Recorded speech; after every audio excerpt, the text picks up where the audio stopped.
Hello, Feminine Roadmappers. Welcome back to Feminine Roadmap Podcast, the podcast that helps you navigate the challenges and the changes of midlife and empowers you to live a more vibrant second half. If you find us on YouTube today, please don't forget to ring that bell so you don't miss any more of these conversations. And if you're driving and listening to the podcast platform, please take the time to subscribe, rate, and share this conversation so that we can make sure to build our community stronger. And I thank you so much for listening. If you head on over to Instagram, you can follow me there as well. Today, friends, we're going to be talking about a woman whose life has been dramatically changed in midlife and reinvention. It's an exciting story. She retired, bought an RV, and drove off into the wild blue yonder. My guest today is Jenell Jones. She's the owner of the Wandering Individuals Network RV Club. Jenell, thank you so much for joining me today. Hi, Gina. Thank you for having me. I'm excited to be on this podcast. I've listened to you, and it's such a thrill and honor to be now talking to you personally. That is such a cool full circle thing, isn't it? Yes, it's very nice. Yeah, I'm excited. Well, what people don't realize is that you're living in your RV and you have the ability to run from the heat. So right now, I believe you are in Maine, which I would love to be up there. It's 8 miles you said from Vermont, but I'd like Canadian border. Oh, the Canadian border. Yes. There it is. Yeah. So I would like you to give us a little bit of a snapshot of how it is you came to this life. What led you to this reinvention from working, your typical corporate job to living in an RV and buying an RV club? Well, all right. So we'll do the quick version. I was raised in a cult. And in a cult, you tend to move around a lot. I went to 12 schools in 12 years. Fast forward, I got a good job in government, stayed there 26 years, but I had such a strong wanderlust in me. I still found it difficult to buy one house and stay in it. In the last 11 years of my career, I was there 26 years. In the last 11 years, I bought, renovated, and sold 13 houses. So as soon as I retired in 2015, I bought an RV, hit the road. 3 years later, I sold everything I own, bought a big RV, and I have been living in it almost 4 years now. And it has fulfilled me like nothing else ever has in my life. Now let's we talked about ahead of time, this bucket list thing that you had. Let's talk a little bit about how you went about living in an RV, and how did you just put your finger on the map and move, or did you have some kind of intention about what you wanted to experience when you started? When I first retired, I knew I did not want to sit around in my house. I knew that I didn't like doing it when I didn't. So I knew that. And I bought what I call my starter RV. And I call it starter because I wrecked it, ran into a building, jackknifed it, had a blowout. I mean, you name it, I did it to that RV. But I loved the life. I didn't have no idea of what I was doing, but I loved the life. And I did that for 2 or 3 years. And I realized I had only been at my house 4 months out of 2 years. And so that's when I made the decision to sell everything and just go all in. I'm the type of person, I'm either in or out. And so if I'm going to do this RV, I'm going all in. And that's basically what led me to it. And that wanderlust spirit that I have. Those two things, the all in, all out, and the wanderlust, is really what has made this work for me. So your reinvention sounds like it had a lot to do with straddling this line of a traditional life, the career, the house, whatever. You were trying to find that fulfillment to your wanderlust all of that time, is what it sounds like. That's a good way to put it, Gina. You're supposed to get a good job, save some money, 9 to 5, Monday through Friday, mow the grocery shop Saturday, mow the lawn Sunday. You're supposed to do that. But I was one of those people that always had that feeling of more. There's more. There should be more. What am I looking for? What is it that I really want more of? Well, I tried shopping. I tried buying houses. I tried going and traveling. I tried men. I tried all kinds of things. And I was always missing something. I was always seeking what is the more. And I can honestly tell you now, since this shift in my life, my thinking, literal shift in my living arrangements, I don't have that wonder, that more feeling anymore. I don't have that. That's powerful. That's a powerful experience, I'm sure, to settle in. Now, I do wonder though, is there something to this season of your life, being the age you are, having the life experience you have, that has helped you feel more confident or more courageous in this decision? Yeah, that's good. That's a good question. Of course, I'm older now, I'm smarter. Allegedly, I don't do stupid things that I did when I was younger anymore. Some people would say selling everything you own. I don't even have storage. I don't have a storage unit. Some people would say that I've made another rash decision, ridiculous decision. My family should have been on the talks with my family. But maybe it is this season. But I think it's a combination of my age, of the season, and the fact that this fits me so well. I just have been able to wiggle down and through trial and error find what fits me exactly. May not agree with it, you may not understand it, but for me, it is an incredible lifestyle that I'm very comfortable in. Mm-hmm. If somebody else was feeling that kind of, just, it's not an uneasiness, it's more of like, I just can't feel settled, I don't feel, something's lacking, right? That's kind of what I'm That's it. hearing. That is so it, Gina. Matter of fact, I put together, I'm a pros and cons. Okay. I make lists. Sometimes I follow the list, sometimes I don't. But I made this like checklist, and to see, are you ready? Are you ready to RV? Are you ready for this big change in life? And I realized it wasn't just for RVing. It's was a checklist for, are you ready for the next big thing, whatever that means to you. Downsizing, buying a bigger house, tiny house, whatever it means. As a matter of fact, I have that checklist. I can share with you and your followers if you'd like it. And it's just merely some thought provoking. Like, one of them is, can you eat at a table by yourself in a restaurant? You're like, Mm-hmm. well, yeah or no. But that's a lot deeper. Can you go into a restaurant by yourself, sit down and order, and have some wine or not or whatever, and have some dinner and dessert and enjoy? Number one, can you enjoy your own company? Number two, are you confident enough to go in there and sit down without everyone's looking at me? No, they're not. But that takes a lot. Just that right there. And there's about 10 questions that are all like that. It'll kind of help you think, are you really ready to go to the next step to fulfill that itch or that uneasy feeling that you described? And I know the checklist helped me. So like I said, if you would like to offer it to your listeners, I'm glad to let you have it for them. Absolutely, that would be fantastic. What are some mindset shifts or ideas that you could share with someone who is in that place of dissatisfaction and knowing that there's something else or something more, or they're just feeling that pull to reinventing their life in some way?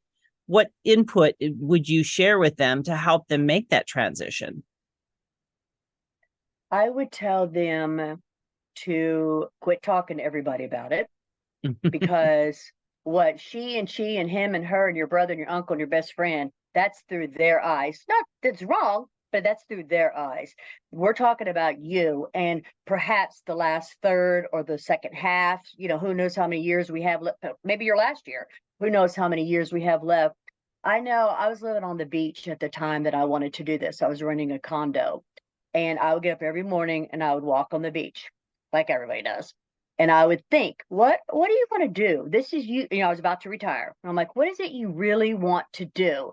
And walking on the beach with no radio, no one walking with me, I was able to really dial down. What is it that you've always wanted to do? What is this uneasy feeling? You've had a great career. You're okay. You're healthy. You've got a nice boyfriend. Your kid's good. What is wrong? You have everything. Can you see the quotes? I have everything. What is wrong? So my advice would be, number one, quit talking to everybody. Number two, if you're a list person, make a list. What is it that you've always wanted to do? I've always wanted to be free. All right, what does free mean to you? Does free mean swimming in Tahiti, or does it mean just free in your house to walk around and not have somebody that you have to make dinner for, or the kids have to be driven to school? And sometimes when we're thinking, what is it I want? We think so small. I want to not drive kids to school every day. I want a man who's not yelling at me. Okay, that's great. Okay, you got that. Now what? You're still going to have that pulling, that uneasy feeling. If you have it, you're still, that's not going to do it. It's, you have to figure out for you, what is it for you? And I swear it's the walking, the being quiet. I noticed behind your head, you have a saying that says, be still and know that I'm God. Mm-hmm. And so if they're not believers, that's fine. I would still tell them, be still and be quiet, and it will come to you. You may not like what it says. You may be like, I'm not buying an RV and driving off. I don't even know how to drive an RV. That's not for me. But if you be still and you listen to what you want, it will come to you. Mm-hmm. It will come to you. Sometimes I feel like we know deep down anyway. Would you agree with that? Yep. When I was traveling in that first RV that I bought, that I wrecked, I hit a building, I had hit a low branch and it took everything off the top of the RV. I mean, I had holes this big, 13 by 13. I had 2 holes in the RV. At that point, you would think, oh, okay, this is not for you, girl. Get out. You cannot drive this. And I'd never even driven an RV, so it's right. But I knew deep down, this is right. This is right for me. I did know. Now, did everyone else around me think this was right? No, especially when I came back with a, wrecked RV duct taped together in the pouring down rain, half on the curb parked and half off. It was a hot mess, let me tell you. And people are like, Jenell, stop already. You're going to kill yourself. Stop. And I still knew.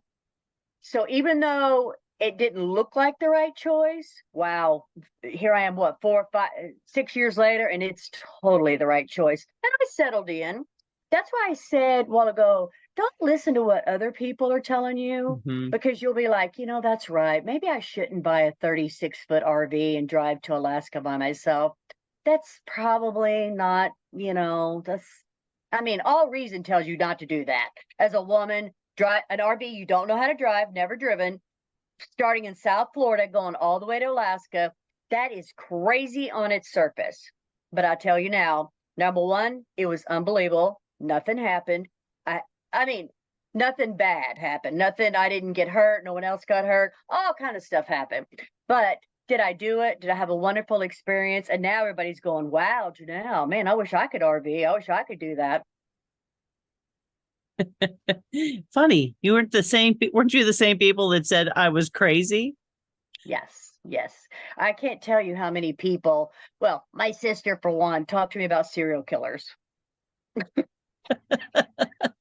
I did not know serial killers and RVs went together, but she was just so afraid I would be off somewhere and there'd be some serial killer that'd find me and see me. I'm like, but sister, that could happen anywhere. But she just got keyed on that. And for her, she does not understand this lifestyle. She does not get it. She supports me and loves me.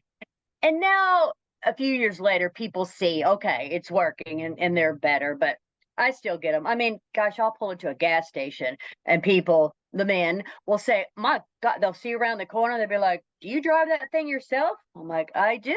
Do you drive your truck yourself? Funny. Look at what I can do as a woman. Yeah, exactly. If the person seems to be friendly and it's, we got a good little conversation going, I will tell them, yes, when I ordered the RV, I told them I wanted the non-penis model, that would help me drive it better. Sometimes they get it and sometimes they're like, oh, okay, well, you have a good day then. I feel like when we make these kinds of decisions, when we take a quote risk, right? In other words, it appears risky to someone. It does trigger them. It does put them in an uncomfortable place. I think for several reasons. I think people get uncomfortable because, one, maybe they are genuinely afraid for you. But wouldn't you agree that when we reflect that on someone else, that's an opportunity for us to ask, why does this make me so uncomfortable? Isn't that a good point, Gina? Well, I never thought of it that way, but now, kind of thinking back, some of my older women friends, when I say older, I mean, we were 55. Some of them who are still sitting in their house, the kids are gone, the husband's gone, they're still sitting in their house, and they are the first one to be like, "Are you still doing that? Or why are you?" And I know they love me and I love them, but I know that when I talk about, yeah, I'm going to spend 2 months in Canada, they're like, "Oh yeah, I went on a week's vacation to the Bahamas," which is great, wonderful, but it does give some self-reflection, doesn't it? And you may not like what you see in the mirror. I get that. I think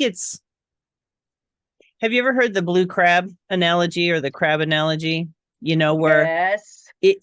Crabbers, people who catch crab, they put 2 crabs in a bucket, because as long as there's 2 crabs in the bucket, for anybody who doesn't know this, you can Wikipedia this, the crab theory.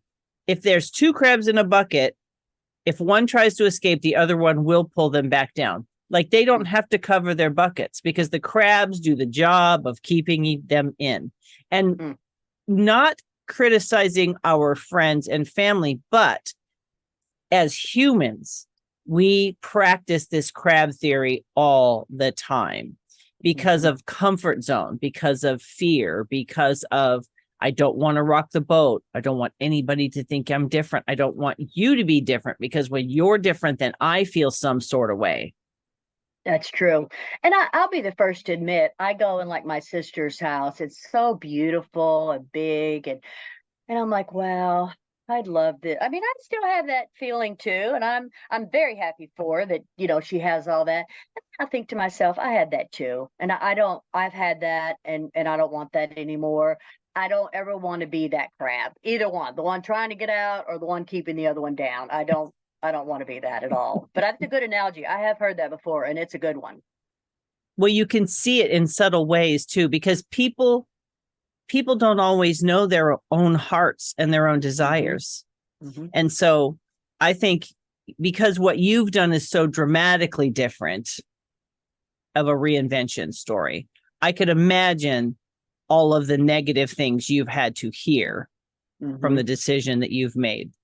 And how happy you are may also make it difficult for people. Have you come up against that? I'm just, in terms of, I guess what I'm trying to do is bring to the surface that when we deal with our own stuff, like you said, pick it up, look at it, deal with it. We talked about this before we hit record. When we're working through stuff in our lives and we're processing it, we're forgiving ourselves, we're forgiving others, we're letting things go, whatever it is, it creates a more expansive version of ourselves, usually. It really does, Gina. It really does. Like you said, you and I were sharing before we hit record, and I shared with you that I did a year of therapy, and then I did a year of Bible-based therapy. And I was a different person after those 2 years. I was a completely different. I forgave my parents for the cult upbringing. They did what they knew. They did the best they could, type thing. So it was funny. I didn't think I had changed, but apparently I had, because everyone around me changed. But it wasn't. It was that I had changed. I was no longer what they were used to.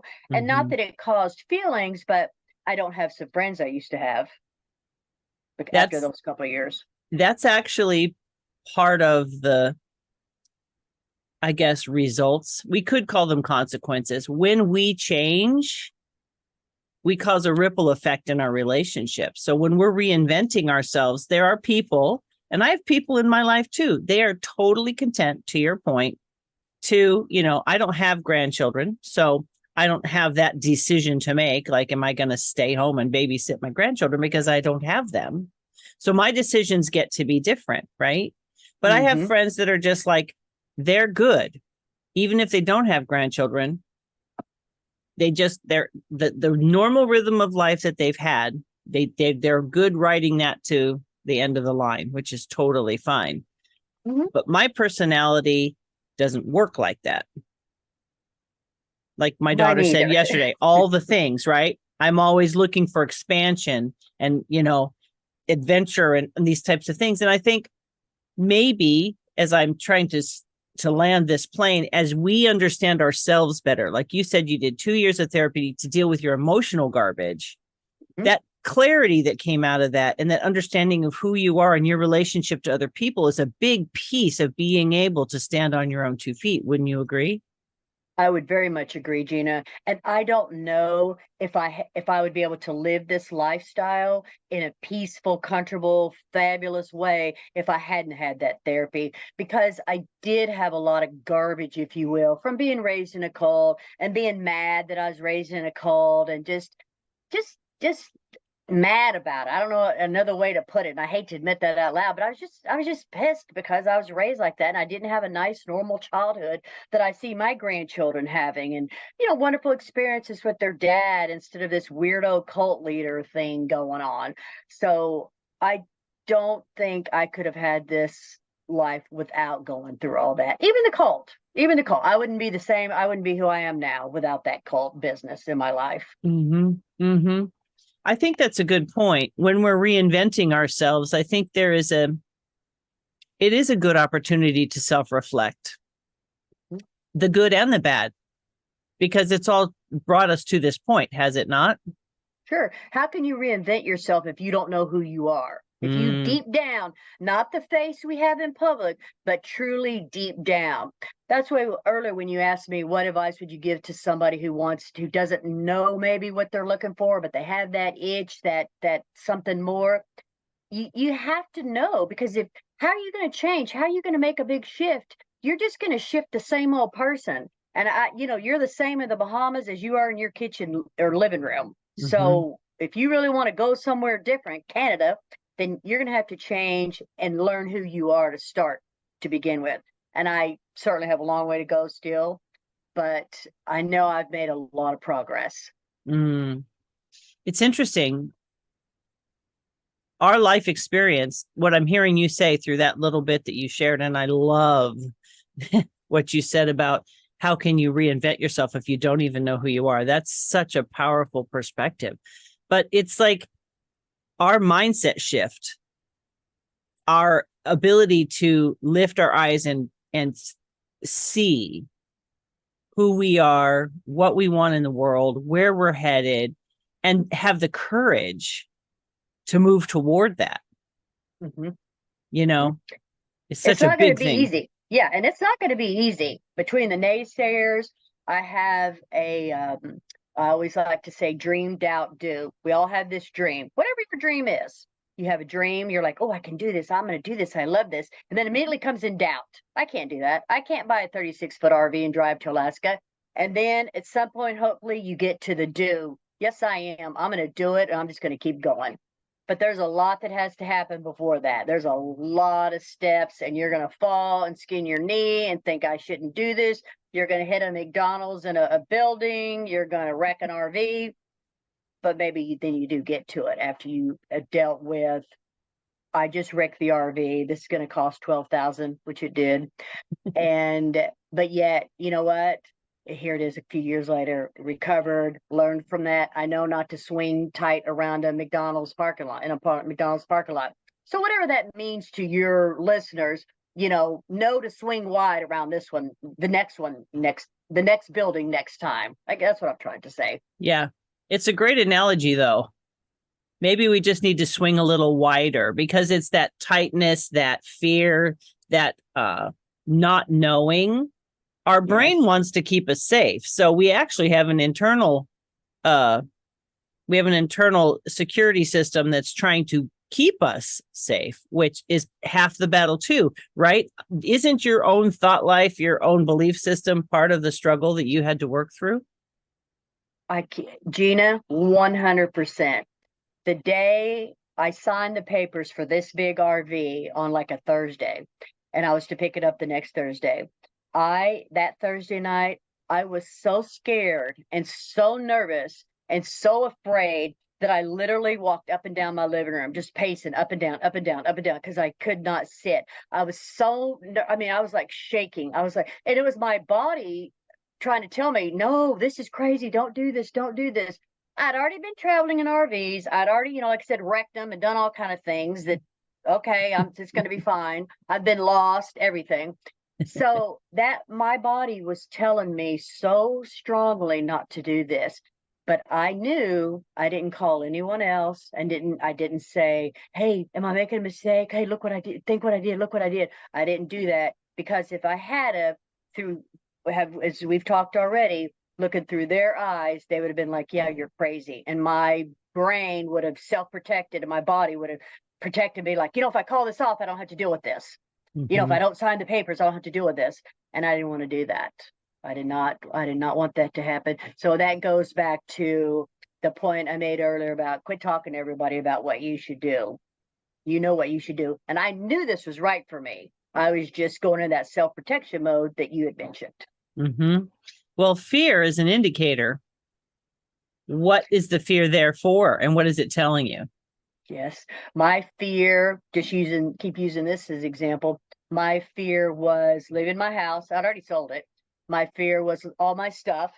My fear was driving off in the wild blue Yonder. That sounds great on paper, but literally when you're sitting in the driver's seat, it's like, now what? Literally, you take a right or left you're on the highway. Which exit? Are you going north or south?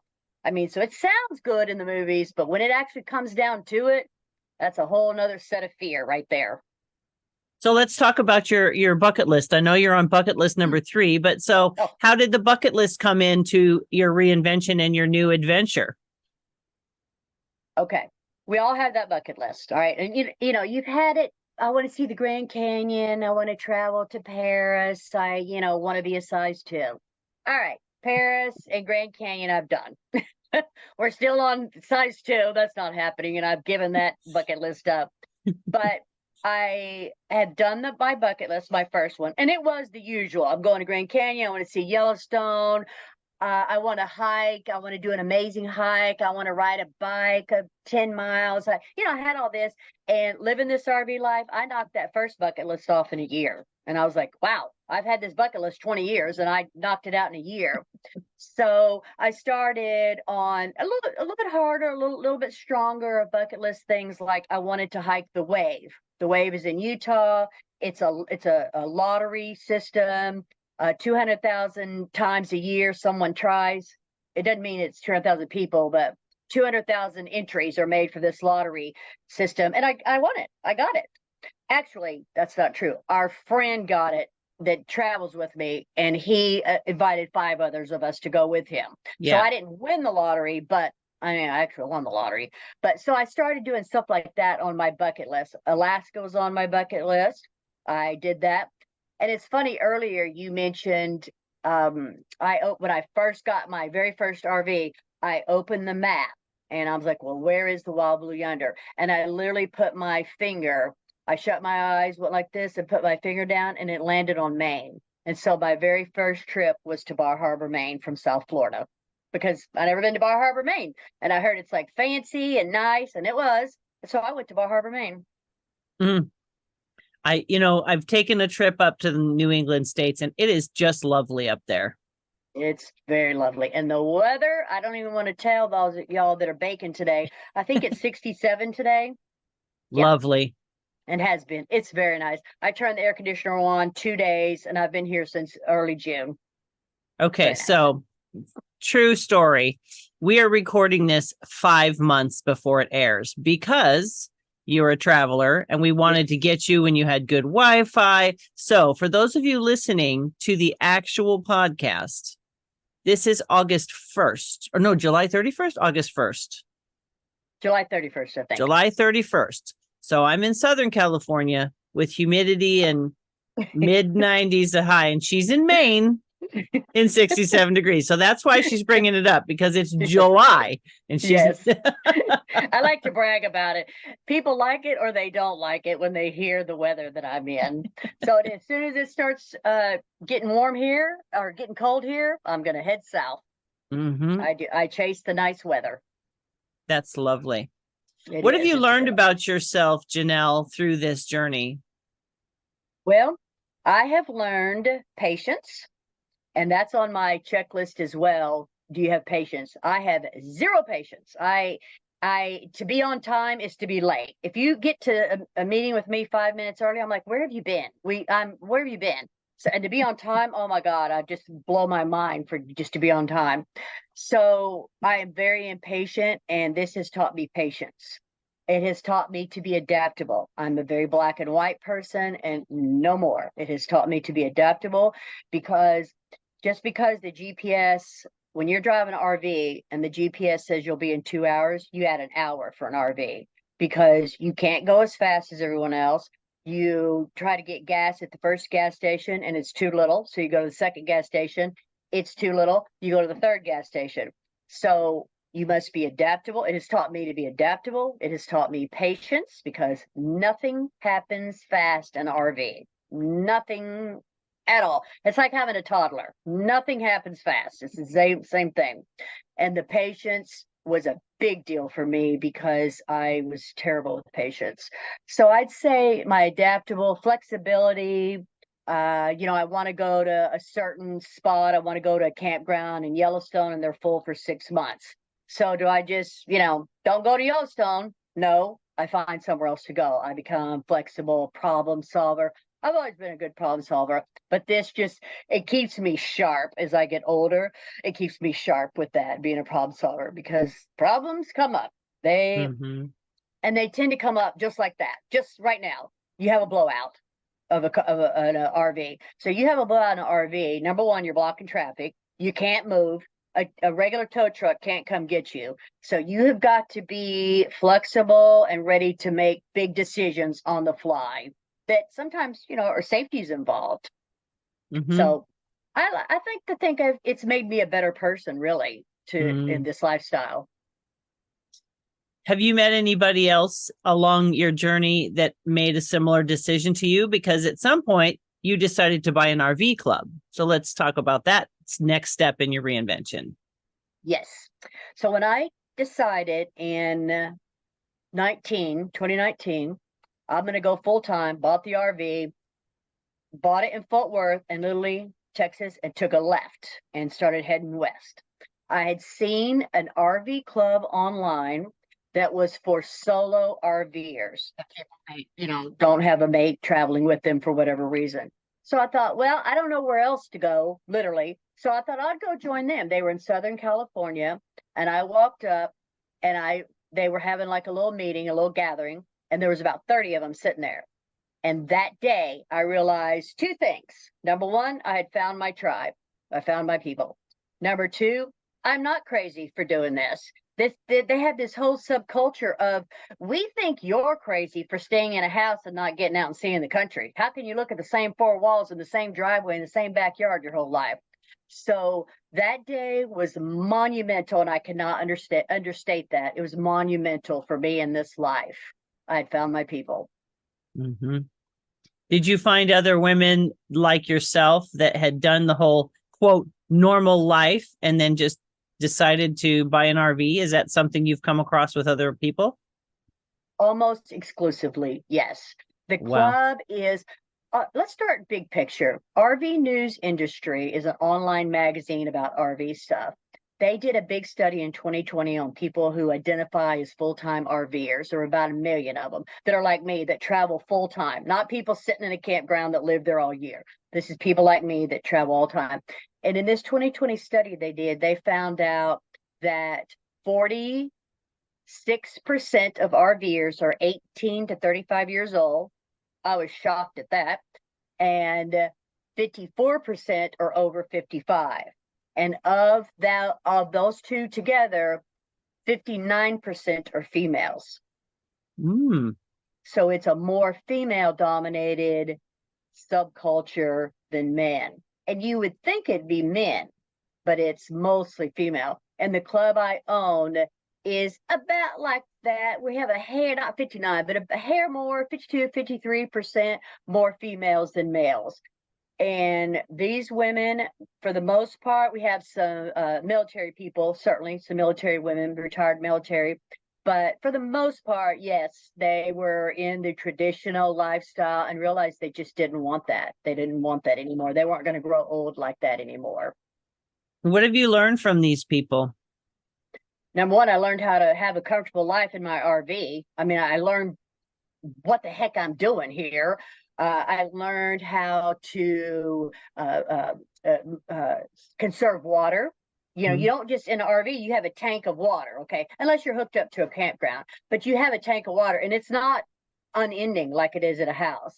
I learned that. I learned how to drive the RV. I learned how to back it up. I can parallel park this 36-foot RV. I learned to thrive in this RV instead of get by. So that, okay, yeah, it's great seeing the Grand Canyon every day, but at night you still got to come home to your house. And this is my house. It's a tiny house, but this is my house. They have taught me to to thrive, to enjoy this. Some little tips and tricks and whatever I need to make this more of a home and not just this RV that I have that I'm traveling around in. Mm. Were there any like words of wisdom they gave you about life? What kind of conversations around that have you benefited from with this group of people? I gravitate towards women that are about 10 years older than me. I think it's the mom complex thing. I don't know. And I have a couple of them that I just love that are in this group. And the first one that I ever really got close to in this group, she was about 80. She was a lot older than me, but she said to embrace this lifestyle. She goes, don't just be in it. You must embrace it because it's hard. It's some days are fabulous and some days it is horrible and you're going to quit. You're going to give somebody the keys and want to walk off, and the anxiety and the dread and the scared. But she's like, if you embrace it, like if you're at your house, like right now, Gina, I see your lovely house behind you, your backdrop. You don't just get to give the keys to somebody and leave because you've embraced it. You have a mortgage. You have to stay there. And that was so strong. And I didn't realize what she meant until later on when it got kind of hard or you know, like I had the blowout or wrecked or something. And then I realized I know what she's talking about. Embrace this and let it become who you are, not just something you're doing. This is who I Mm. am now. I travel full time in an RV and live it. I feel like that's such a good piece of advice as we transition in the seasons of our life, because in midlife, so many people are feeling that pull, right? There's a pull Yes, on them and yes. they don't know what it is. Right. They don't know what it is. And I heard this the other day, and I wish it was my writing, but it's not. And it was, if you ever had a gut feeling you weren't meant, that you were meant for something more, but you weren't really sure what the next best steps are to achieve it, to identify what is your more. And that's what I kind of alluded to at the front. What is your more? Is it stuff? Is it clothes? That was mine for a long time. Then it became houses. And then I went through a man phase where I was like, well, maybe it's the man. Maybe, you know what? The problem here is he's not a good man. That's what's wrong with me, is he's not a good man. So, you know, how that works out. But so it took me a long time to discover what is my more. And it was not Mm. clothes and it was not men or another house. It was not. Mhm. I have a interesting little side story I want to share with you about my clothes for when I got to RVing. When I decided I was going to do this full time, I sold my house just like that. No big deal. No, just nothing. Sold all my furniture. So the last like 2 weeks, I got down to a mattress on the floor and a lawn chair that my mom gave me. So that was basically it. And I was doing paper dishes and eating out every day, getting takeout and eating out every day. All I had left were my clothes and shoes. So over the years, I collected some beautiful clothes and evening wear and a couple of hats. I had a fascinator I never wore, but for some reason I had to have a fascinator. It was pink and beautiful. And I had these beautiful high heel shoes, and some of them I'd paid a few $100. I had a $400 pair of Gucci shoes. I mean, I really had some nice things. My purses, you know, over the years, I'd made a little money and really bought some things. I could not get rid of those clothes. I could not do it. I don't know what it was. I sat on the floor and I like rifled through my glittery, you know, some of the evening clothes I had were glittery, and you know, it made me remember invitations and a party I went to, and I looked at my red high heel shoes and the gold pair I had and a pair I bought in Las Vegas that had feathers on them. It just, you know, and I was like, what is this? And I had my mom come over to help me. You know, my mom had 7 kids. And, you know, when you have 7 kids and no money, you live very tiny and efficiently. And she was like kind of shocked at all of the clothes. She's like, why do you need all this? What are you going to do with evening wear? Because by then I'm like, all right, I'll just take everything with me and see what I need. Okay. So once my mom and I talked, and it kind of helped me realize I was holding on to these clothes because they reminded me of my working life.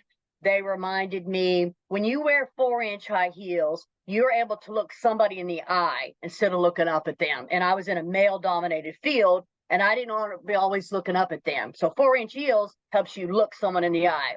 A red power suit gives you that, you know, I'm in the room and I'm powerful and here we go. And I also, I think, was running or disguising, if you will, the fact that I was this poor kid raised in a cult, lived in a trailer with 6 other kids half the time, you know, a trailer.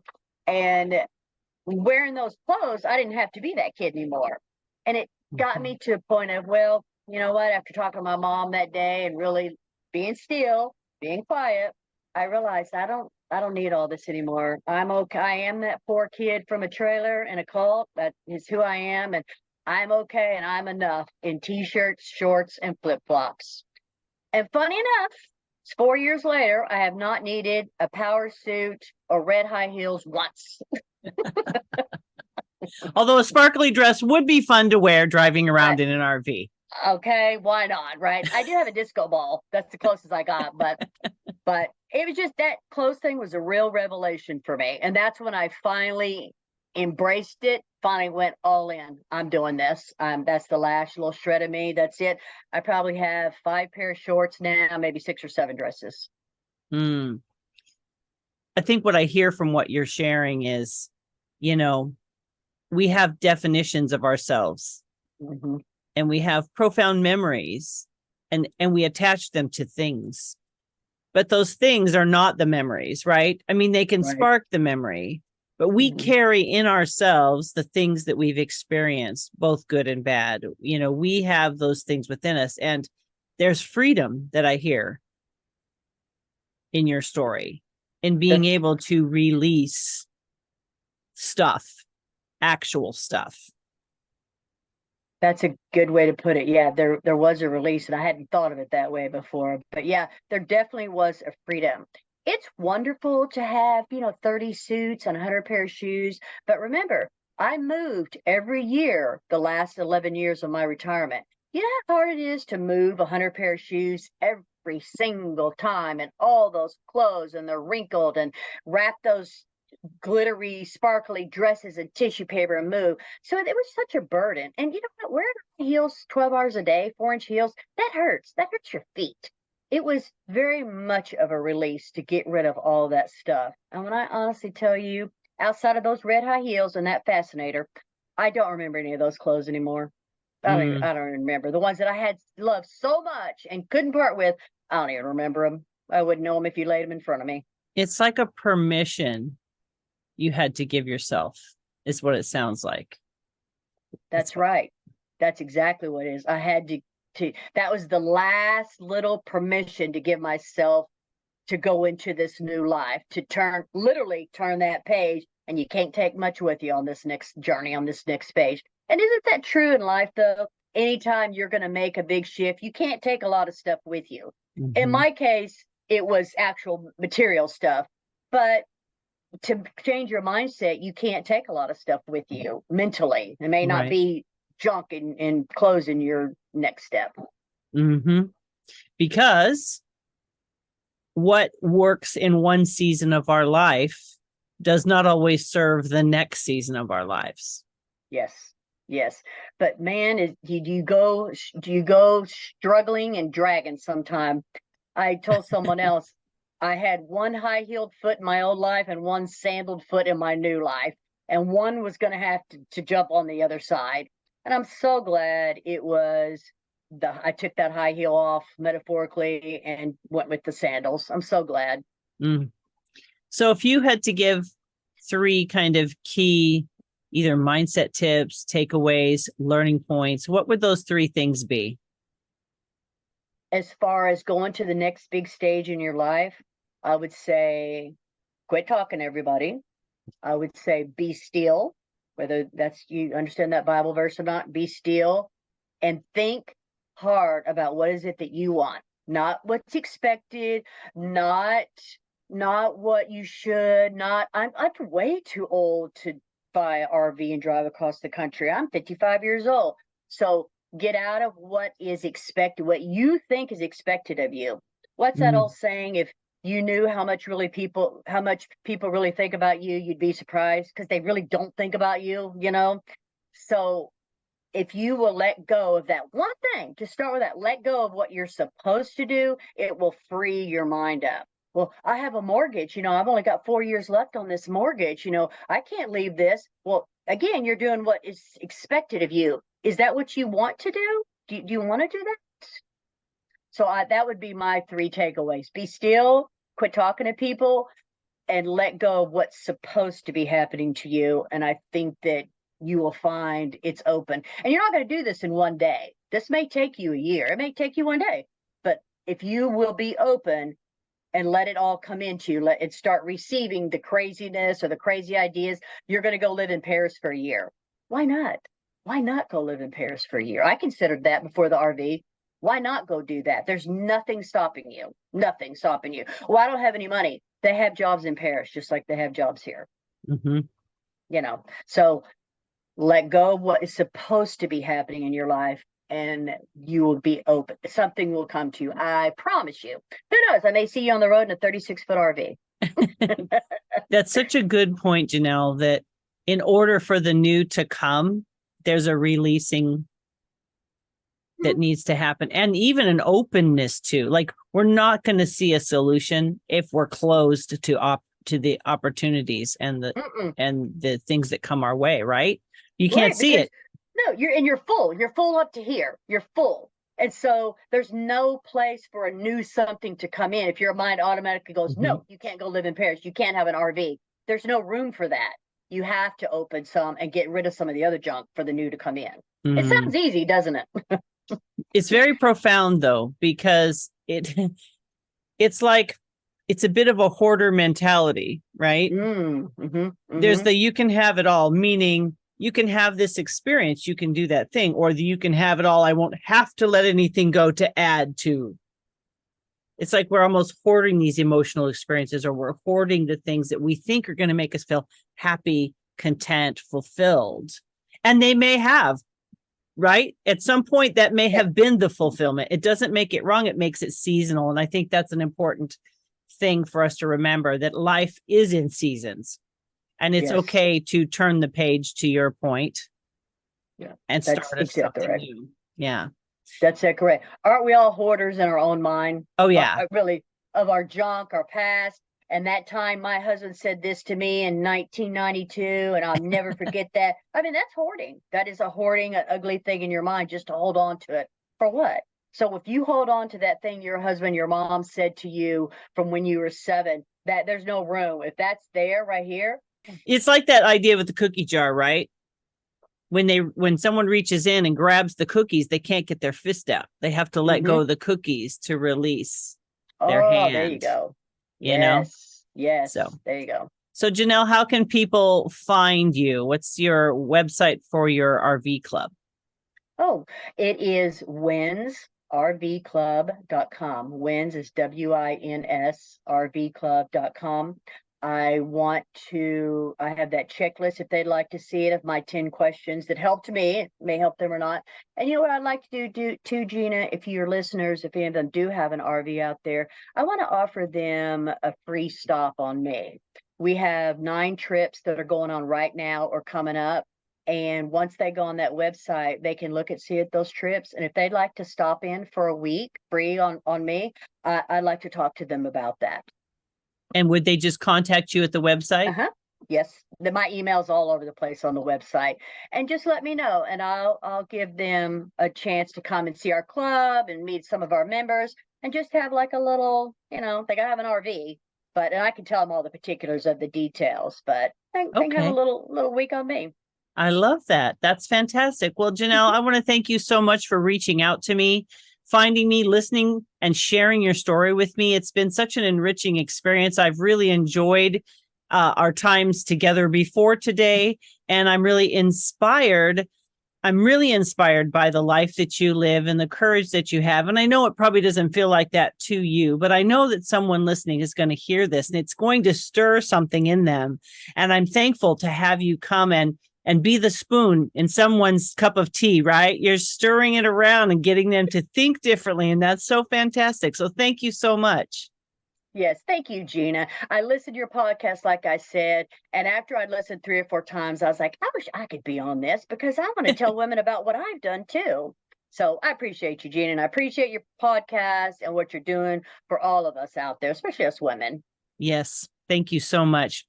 So today, friends, I've been talking with Jenell Jones, and if you are interested in learning more about her, that question sheet, finding out about that gift she wants to give you, if you have an RV, go ahead and if you're on YouTube, just look down below and everything will be there for you. If you're on a podcast platform, just head on over to www.feminineroadmap.com/episode 348, and the links will be there. Friends, this is a great experience for all of us to consider, right? We're considering the experience of what if I did the thing that's in my heart to do? What if I did that thing I've always thought about? What if I even just did it a little bit? What if I didn't go all in? What if I, all of these positive what ifs, experiencing a little bit of curiosity. Our lives are so big and there's so many things we can do. We tell ourselves we can't, but is that true? That is the question I want to pose for you today. If you think I want to do this and the first thing you tell yourself is no, what is it true? Is it 100% true? Is it so true that it could never happen? Open up the possibilities in your mind to the things you want to experience, my friends, because what if? What if it could happen? Maybe, to Jenell's point, you do the part-time thing for a while and you get a feel for it. Whatever it is, add a piece of this dream into your life and allow it to take some root and see where it takes you. You just never know. This season of life and midlife has so many things happening, so many decisions. We're such diverse people at this point in our lives.